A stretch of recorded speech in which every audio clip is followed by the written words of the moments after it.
Welcome to Alberta Conservation Association's Harvest Your Own podcast, the resource for everything hunting, navigating through the field, the butcher shop, and the kitchen. Life is all about great food. Let's get started.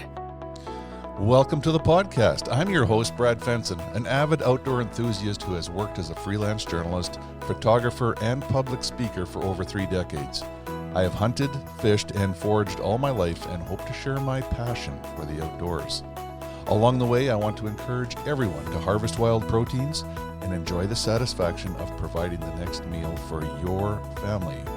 Our goal is to educate, entertain, and inspire individuals to get outdoors and create a connection between food, health, and your future meals.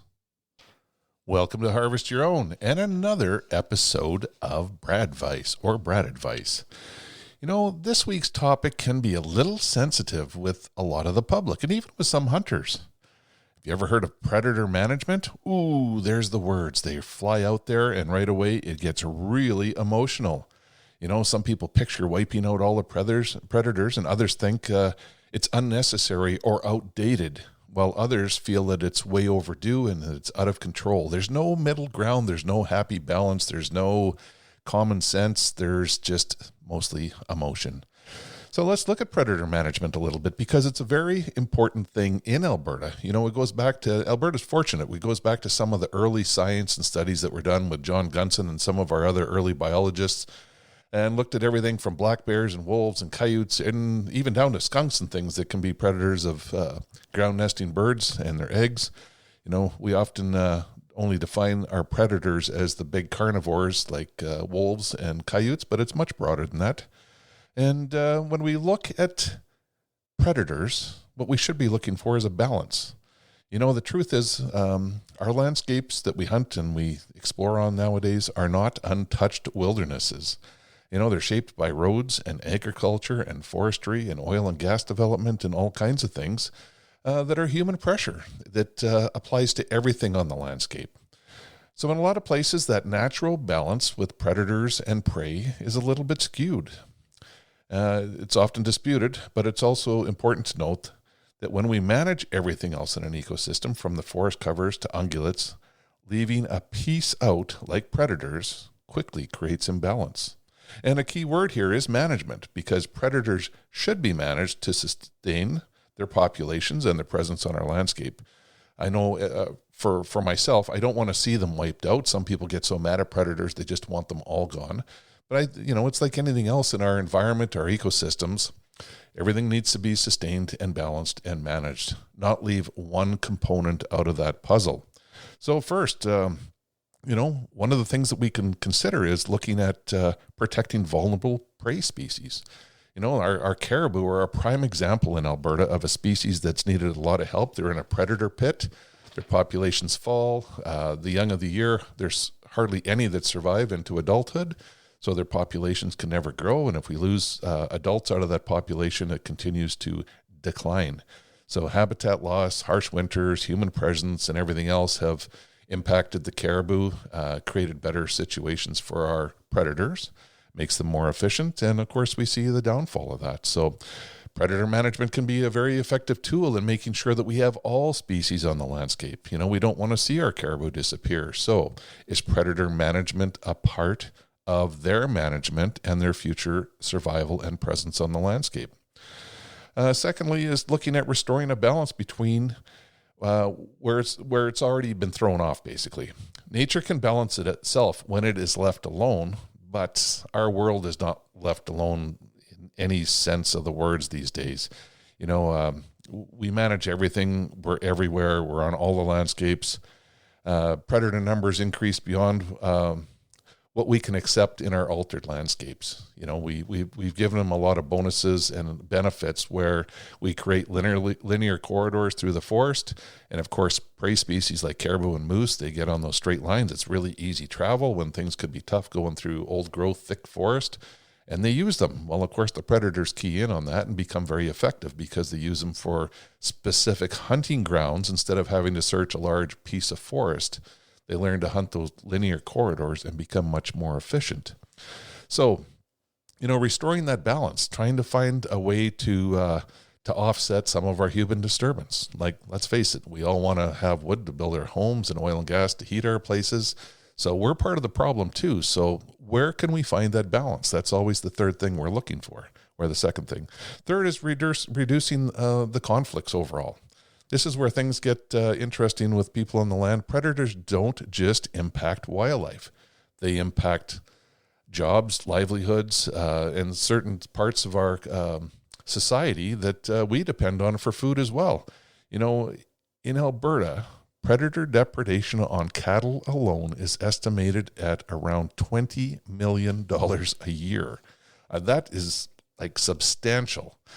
The problem is that, not all the losses are direct animal kills. Sometimes it's stress on a herd, weight loss, time and money spent trying to prevent it. There's a lot of things that are overlooked in terms of what could increase the cost substantially. And, landowners have to prove that their livestock were killed by a predator in order to get compensation. Sometimes that's hard. You get a pack of 12 wolves that kill a cow, and by the time you find it, there's not much to prove anything. There's not enough information there to actually see what's gone on. So, some producers are heavily hit. Depends where they're located in the province. Some of them are in prime wolf country or even black bear country, and they get hit hard. Others don't see depredation at all. So it's not evenly shared by anyone. When you look at that $20 million, it can be quite devastating to certain livestock producers. And I'm surprised that they don't scream a little bit more. Because it is a big problem, and it's something that we all feel the effects of. Look at the price of beef these days. What would happen if we had another $20 million worth of animals in the food chain? Would it affect the supply and demand ratio that's there now? All interesting questions when you look at predator management. Like I said, removing that emotion from it and trying to look at more of the problem overall and what the role humans have had in creating that imbalance is really important. Another one is protecting our conservation investment. There's a lot of work that goes into conservation, whether it's habitat restoration, species recovery, access programs, all these different things that go into it. Where do the predators play into that? And if predator is too high early, what does that cause, and what does it mean for the work that's being done in conservation? Does it offset some of that, some of the expected benefits that are out there? So these are some big questions that we have in terms of predator management in Alberta and how to deal with things. We have to look at herd health and disease, and when we say that, we're talking about ungulates that wolves they say that they prey heavily on the young and the sick, and that might be part of it, but we all know that they also can kill healthy adults, and they're very efficient predators at what they do. But let's look at the critters themselves for a second, because sometimes that's, completely overlooked. Coyotes and wolves, when their populations get high, they get all kinds of parasites, diseases, and other things that can affect them as well. And we see that a lot, like anywhere in Alberta, when the coyote population gets high, they get mange, which is a parasite. They rub out, they get scabs on, they lose all the hair on their parts of their body and their tail. And when conditions are, align, they freeze to death, basically. It's a very inhumane way for them to go, but it's part of Mother Nature's balance when we create imbalance. So, overall health of ungulates and predators themselves are a big part of that equation as well. And, some people don't believe that predators are a big problem for anything. Like, coyotes don't actually kill deer, or they don't take livestock. I got a friend that is a sheep rancher, and he's got a nice flock of sheep. And from January 1st to the middle of March this year, he shot 29 coyotes in his yard. Might not sound like a lot, but you want to add the ones that he also harvested last fall, it brings the number up to 49. That's in one spot. It's not spread out over acres of land or miles. It's in one spot. And if he doesn't control that, he loses his lambs at an alarming rate. He's got 2 dogs that patrol his place full time, yet it's still a stressful thing for him. It does equate to losses every year. And it's a problem that a lot of us might think isn't real, but sometimes it's worth spending some time in the country getting to meet some landowners and livestock producers and find out what's really going on out there. So, predator management only works when it's targeted and based on real data. And then we'll go back to Alberta scenario. We're lucky we have biologists that have worked on all these things for years. And Alberta's considered to have one of the best data sets anywhere in terms of looking at predator populations and control and the science of it. And, as hunters and conservationists, I think we really have to applaud science whenever we can. We have to stress that we want it used. We want to remove that emotional debate from things so there's no assumptions and definitely no broad, uncontrolled removal. So, predators belong in the landscape. They're critical to healthy ecosystems. They make prey species stronger. They're part of what makes our wild spaces. But so are we. Hunters, landowners, conservationists, we're part of that system too. And with that comes responsibility.